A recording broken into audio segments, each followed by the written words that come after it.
said it very well.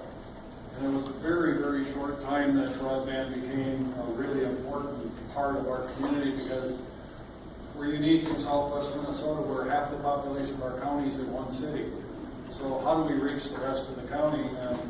And we didn't have enough knowledge to do that. And thankfully, Blandon saw that we had the need and we had the desire to do that.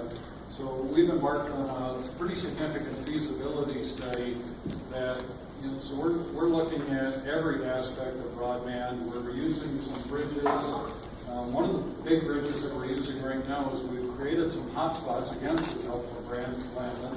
And what the goal was there was to try and get either the township halls or somewhere in the country so none of the kids had to drive more than 4 or 5 miles to get to a Wi-Fi source. And we've got several of them up and running.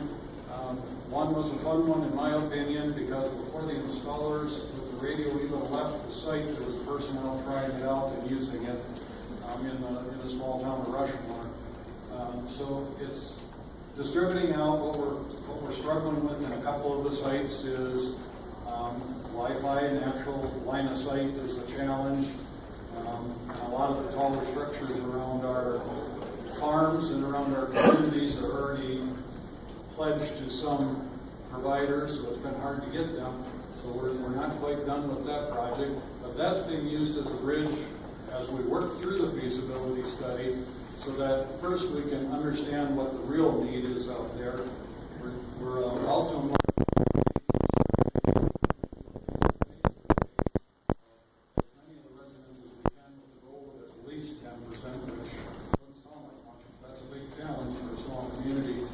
And figure out what our take rates are going to be so that we can understand what our total costs are going to be, what the revenues can be.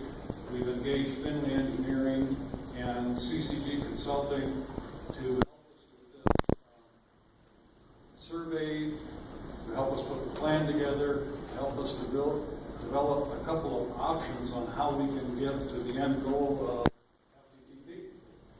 As in addition to just getting into the homes, we've got a significant agricultural economy where there are many, many farmers that have built remote livestock facilities. And what's really important that really came to the forefront over the last couple of years is some of the, everybody heard about the bird flu, everybody probably heard about the pork problems that were over the last couple of years. The farmers need a way to monitor these remote farms. And without a good source to have that video monitoring and all the other data collection, it's been a real challenge. So that's our short story.